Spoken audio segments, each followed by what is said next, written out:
Clean Sri Lanka வேலை திட்டத்தை உண்மையிலேயே கௌரவ பிரதம அமைச்சர் அவர்கள் நேற்று இந்த சபையிலே, அவர்களும் இங்கே இருக்கிறார்கள், நேற்று இந்த சபையிலே விளங்கப்படுத்தினார்கள் அவர்கள் இதனுடைய முக்கியத்துவம் பற்றி. இருந்தாலும் இன்னும் இது தொடர்பிலே சாதாரண மக்கள் மத்தியில் அல்லது சாதாரண உத்தியோகத்தர்கள் மத்தியிலே, கவர்மெண்ட் ஆபீசர்ஸ் அல்லது ஏனைய டிபார்ட்மெண்டத்தில் இன்னும் இது தெளிவாக சென்றடையவில்லை.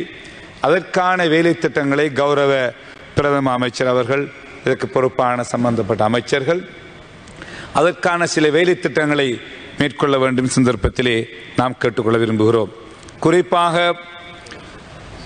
உள்ளூராட்சி மன்றங்களை, இந்த நாங்கள் சிங்கப்பூர் ஏனைய நாடுகள் எவ்வாறு இந்த கிளீன் ஸ்ரீலங்காவினூடாக வளர்ச்சி அடைந்து என்று பார்க்கின்ற போது அவற்றை ஆரம்பத்திலே உள்ளூராட்சி கிராமட்டத்திலே உள்ளூராட்சி மன்றங்களில் இருந்து அந்த வேலை ஆரம்பிக்கப்பட்டிருக்கிறது.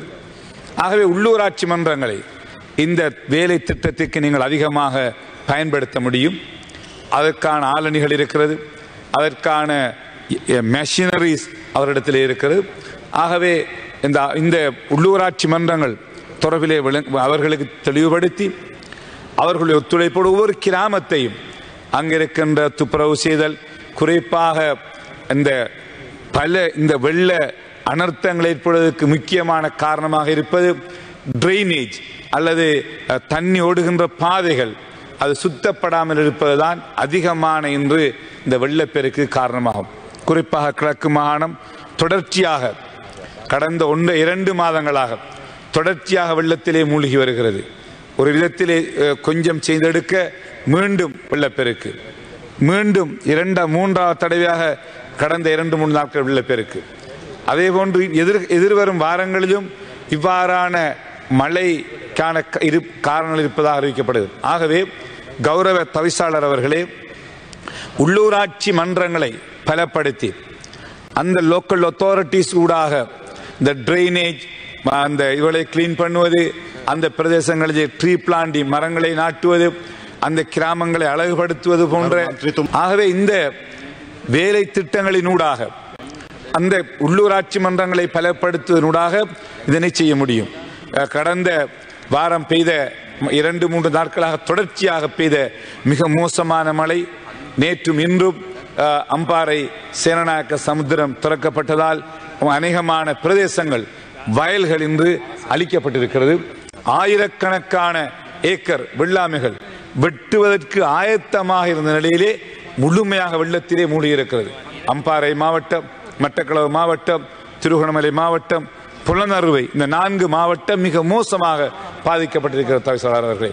ஆகவே இது தொடர்பிலே இவர்களுக்கான விசேட ஒரு கொடுப்பனவை செய்ய வேண்டும். அந்த மக்கள் கடும் கஷ்டங்களுக்கு மத்தியிலே செய்த அந்த தொழிலிலே ஏற்பட்டிருக்கின்ற பாரிய இழப்புக்கு அரசாங்கம் உரிய இழப்பீடுகளை கொடுக்க பற்றி நான் சொல்லி வைக்க விரும்புகிறோம்.